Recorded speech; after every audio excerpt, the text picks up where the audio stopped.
Bom, continuar aqui falando sobre funções, a gente vai falar agora sobre como passar esses parâmetros dos argumentos para as subrrotinas, né? E aí a gente vai ter duas formas. Vai ser a chamada por valor e a chamada por referência. No caso da chamada por valor, né, ele vai copiar o valor do argumento no parâmetro formal da subrrotina. Nesse caso, né, as alterações que forem feitas nos parâmetros da subrrotina não vai ter nenhum efeito nas variáveis usadas para chamá-la. Como assim? Bom, vamos criar uma função aqui chamada S, que vai receber um inteiro x, vai dizer x recebe x vezes x. E eu vou retornar esse x. A gente vai estar utilizando a partir de agora a questão dos protótipos das funções. Então aqui em cima eu vou criar um protótipo para essa função que vai servir para o C poder verificar os tipos dos parâmetros e demais questões de segurança. Aqui eu vou declarar uma variável inteira t que vai receber 2. E aqui eu vou dar um print na chamada, vou colocar um /n aqui, na chamada s. Eu vou passar t para lá, depois eu vou imprimir t aqui. Bom, o que é que acontece aqui? Eu declarei uma variável t que recebe 2, depois eu mandei imprimir o retorno dessa função, passei t como parâmetro real para esse parâmetro formal. Nesse caso acontece uma cópia de valor. Ele vai pegar esse 2 e vai copiar para dentro desse x. Então, t e x vão ser coisas diferentes. Então, o que eu fizer em x aqui dentro dessa função não vai de forma nenhuma afetar t.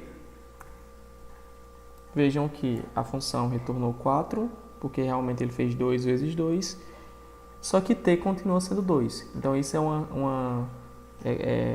no caso, uma chamada, né? No caso, baseada em valor, chamada por valor. No caso de uma chamada por referência, ela é um pouquinho diferente. Nesse caso da chamada por referência, o endereço de um argumento ele vai ser copiado no parâmetro. O endereço, no caso, vai ser usado para acessar o argumento real utilizado na chamada. E aí vai significar que alterações feitas no parâmetro vão surtir efeito na variável que foi chamada na rotina.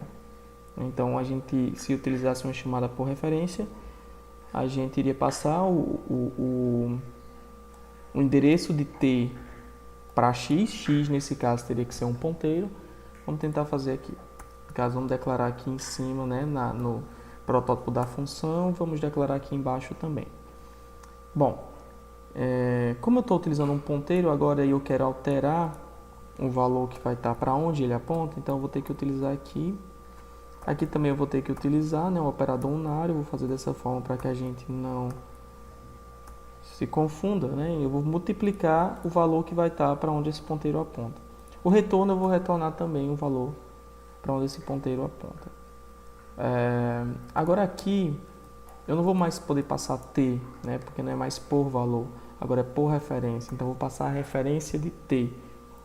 Né? A gente executar o código aqui agora, vamos ver o que é que acontece. 4 e 4 significa dizer que o t foi alterado, né? O t agora não é mais 2, o que anteriormente na chamada por valor era 2. Agora na chamada por referência, t é 4. Por quê? Porque aqui embaixo eu não mexi com um valor à parte de t, com outro endereço de memória. Eu comecei a mexer no mesmo endereço de memória de t através desses ponteiros. Vamos fazer um outro exemplo aqui para a gente entender melhor isso tudo. Vou estar apagando isso daqui. Digamos que eu precise trocar valor de duas variáveis. Então, não vai precisar ser inteiro não. Vamos colocar void. Vamos chamar a variável, a função de troca. Vai receber o valor x e vai receber um valor y. Né? Então, o que é que eu quero fazer? Eu quero passar um valor para cá e ele fazer a troca desses dois valores. Então, aqui embaixo eu vou void troca. Recebe um int x e um int y. Como é que eu vou fazer a troca desses valores? Eu vou fazer só printf não. Vou declarar uma variável temp, certo? Essa variável temp que vai me auxiliar na troca vai receber o valor de x, né? Vai ficar guardando o valor de x aí para fazer essa troca. X, nesse caso, vai receber y.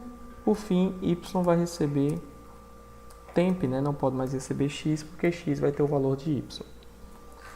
Aqui em cima, eu vou fazer o seguinte. Eu vou declarar int i recebe 2 e j recebe 6. Eu vou chamar a variável troca. Vou passar i e j.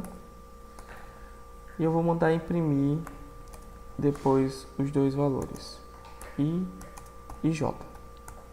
O que é que acontece aqui? Aqui eu estou fazendo uma passagem por valor. Estou fazendo uma cópia de i e de j dentro de x e de y. Então, provavelmente, i e j vão ficar, né, 2 e 6 com os mesmos valores aqui. Porque essas variáveis aqui elas não foram afetadas. O que foi afetado foram os argumentos aqui, os parâmetros que eu passei para cá. Então, vamos agora fazer uma chamada por referência, que aí no caso de uma chamada por referência, né, a gente vai ter que utilizar ponteiros. Então, x é um ponteiro para inteiro, y também é um ponteiro para inteiro, tanto aqui no protótipo da função, quanto aqui embaixo no corpo, no cabeçalho da função em si. Bom, já que x é um ponteiro, então eu vou querer armazenar o valor de x dentro da variável temp. Então eu vou ter que utilizar o operador unário para que ele possa ir no endereço de memória para qual x aponta e copiar o valor para temp. Aqui do mesmo jeito eu vou querer copiar o valor para onde y aponta para o valor para onde x aponta. E por último, por fim, eu vou ter que copiar o valor de temp, que era o valor de x, para dentro de onde y aponta. Por fim, como estamos trabalhando agora com ponteiros, aqui na chamada da função, né, eu vou ter que passar as referências. Só por curiosidade. Ó, vejam bem, não consegui, né? Por quê? Porque eu estou trabalhando com ponteiros agora e ele exige que eu passe uma referência, um endereço de memória de i e de j. Vamos agora executar o código. Agora parece que funcionou. Pronto, ó. I é 6 e j agora vai ser 2 aqui embaixo. Que realmente a troca foi efetivada nas variáveis aqui, porque nós estávamos trabalhando com ponteiros.